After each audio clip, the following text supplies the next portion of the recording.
Hey guys, how's it going? Today we're coming out of the garden and inside my home where I'm sharing a never before seen space on YouTube that I think you're gonna love. Since moving here, we've been chipping away at renovating each room on the main living floor. It started with the formal dining room, which led to the family room and then to the front entry hall. And now we ended up in the sunroom and I love it. This is my favorite room in the house and I can't wait to share it with you today. If you saw this sunny space before we gave it a serious makeover, there was no surface left untouched with faux finish.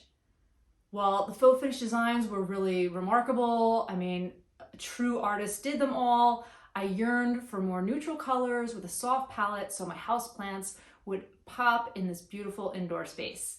Plus, there are several floor-to-ceiling large windows, as you can see behind me, that you couldn't even look through because your eyes just stopped with the Shrek green walls, trim, and designs. After giving this plant room a total makeover with white paint, it looks clean, beautiful, and the perfect spot to read a good book. So just to give you a little bit of information about our sunroom, it's not very large, it's very small footprint, so it really needed to be a space that wouldn't be overwhelmed by a lot of furniture and heavy things because it's just not large enough. It's roughly 11 by 13, has some juts in the walls to accommodate the library that's adjacent to this room.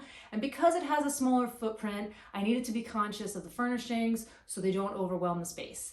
I also wanted to leave some room so I could start my seeds indoors during the winter too, which I do along the sides of the room. So for my purposes, I wanted my furnishings to be easy to move around so I can work with my plants and seedlings at the same time, but still enjoy the space. Our sunroom sits directly adjacent to the library and has these beautiful French doors. While it's a small room, there are plenty of options to design this incredible space. Whether you have a 3-season room or one that can be used throughout the year, you'll want to choose a furniture that fits the aesthetic. Garden rooms typically have a lot of plants and outdoor furniture, but that doesn't mean that you actually have to use outdoor furniture in your design, does it? Nope. When you look for inspiration, find sunroom ideas with aesthetics that you love, and then think through it with this lens. Will this be comfortable for me to sit on? Because if it's not, you won't sit in there a lot and you will have wasted your money. So really think through what kind of furniture you're going to sit on. If you can sit on something in the store, go try it and try to sample things. And you just want to make sure that whatever you buy, whatever you get is comfortable. Otherwise, you won't sit there. I mean, I can't tell you how many sunroom ideas I saw that had furniture I would never want to sit on. Yes, they were beautiful to look at, but to really sit on them and enjoy the space for extended periods of time was like a whole different scenario. So I went with what's comfortable for me and how I wanted to enjoy this space. So before you buy, think through how you want to use the space. Will you want to use it as a home office or maybe a living room? Is it a reading nook? You'll save yourself a lot of money just thinking these questions through so you don't have to go back to pick the right sunroom furniture later. Since our sunroom has a smaller footprint and sits off the library, I opted to go with 2 gorgeous, comfy swivel chairs. That way we can turn them to face out into the backyard gardens or face in towards the library. And because I have so many houseplants to accommodate, I wanted my furniture to sit far enough away from the windows to give my plants a great place with more access to much needed light while indoors. So for me, I needed to opt for something a little smaller, and while I was looking for sofas and sectionals, they just were going to be too large and overwhelm the room, and it would crowd out my plants. Now, with a smaller footprint doesn't necessarily mean we have a lot of room for a coffee table, so instead I bought this 3-tiered side table to sit between the chairs and this gorgeous boho poof ottoman to prop our feet up. It's very comfortable to sit here. I love the light, and it's been a great spot to enjoy a cup of coffee or a glass of wine with Chris.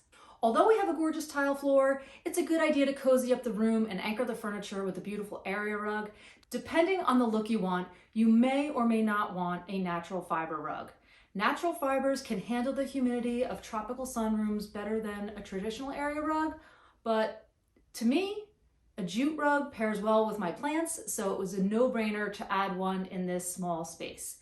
If my floors did not have the pattern that it does, I probably would have gone with this checkerboard jute area rug that you've probably seen all over Instagram. I love it, but it just was a little too much with the pattern on the floor here, so I didn't do it. I decided to go with something a little more neutral. Sunrooms are an ideal spot to grow houseplants, so make sure you add a few. If you aren't much of a plant parent, try working with some easy care houseplants that you can't kill. I'll share a good list down in the description. I've written a lot of blogs on this. There's so many out there that you can try. Some great options include Pothos, Christmas cactus, aloe, peace lily, philodendrons, Zzz Plants, Monsteras, Anthurium, snake plant, and there's really lots of others. And so just start with ones that are a little bit easy care, because if you have a little bit of success, then you can go with some harder plants that tend to be a little fussier. As an alternative, you can try adding a few faux plants to green up the space too. I sometimes mix faux plants with my real houseplants depending on the look that I'm going for, and no one can tell the difference, not even Chris. So even if you aren't the best plant parent, there are lots of great faux options out there as well. Do what's right for you. Now, if you do go with houseplants, large plants make a statement and create more of a visual impact than smaller plants, as they can overwhelm a space if you have too many. I love my Monstera plants and split leaf philodendrons, but they take up a lot of room, and I try to spread them out throughout my home instead of crowding them all into one space. So like in this room, one plant would be like a third of the room. So I don't have them in here. I have a bunch of different plants. They're kind of sprinkled throughout the rest of my house. When adding plants to your sunroom, consider how much light the plant needs and where the location of your sunroom is. If it's on the south side of your home, houseplants that need less light could scorch. And if it's located on the north side of your home, high light plants may not get enough sunlight to thrive. So just keep that in mind when you are siting houseplants in your home. When we painted our sunroom, I knew the white walls would help my plants pop.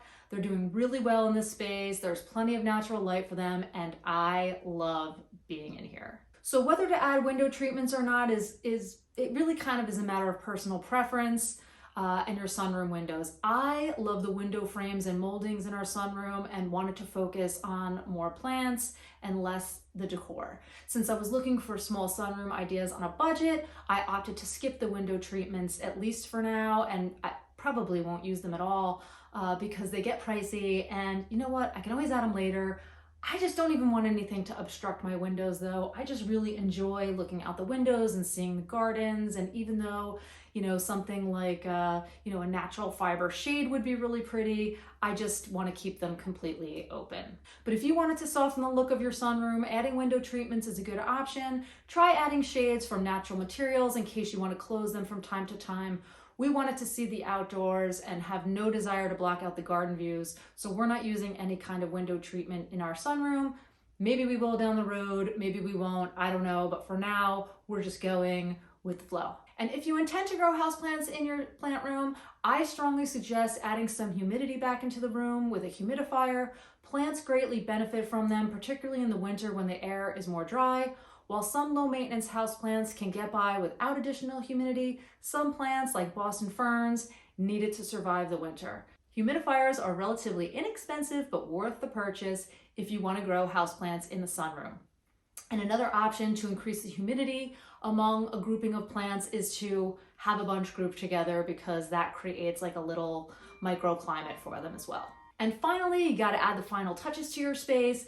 Add some seasonal throw pillows and cozy blankets to create a lived-in look. I went higher end with my throw pillows in here because my dogs will not be on this furniture. As you can see, they're white and I have black labs, the fur gets everywhere. And I wanted to create a boho farmhouse look for this particular room. While these throw pillow covers are not as budget friendly as others, do what makes your heart sing and speaks to you. You can find so many different options at so many different retailers. There's just so many options. These I happen to find on Etsy. I love them. I probably wouldn't use them in other areas of my home because my dogs lay on them and we can't have that. So what do you think, guys? Can you believe how much it's changed since we first moved in here? I cannot believe the transformation of this room. I knew it would look beautiful when we first saw it, and I just adore the result. When looking at houses to purchase, look past the paint because it's an easy, budget-friendly fix that you can do yourself. And I gotta grab a good book and settle in. Thanks for dropping by, and I'll see you in the next one.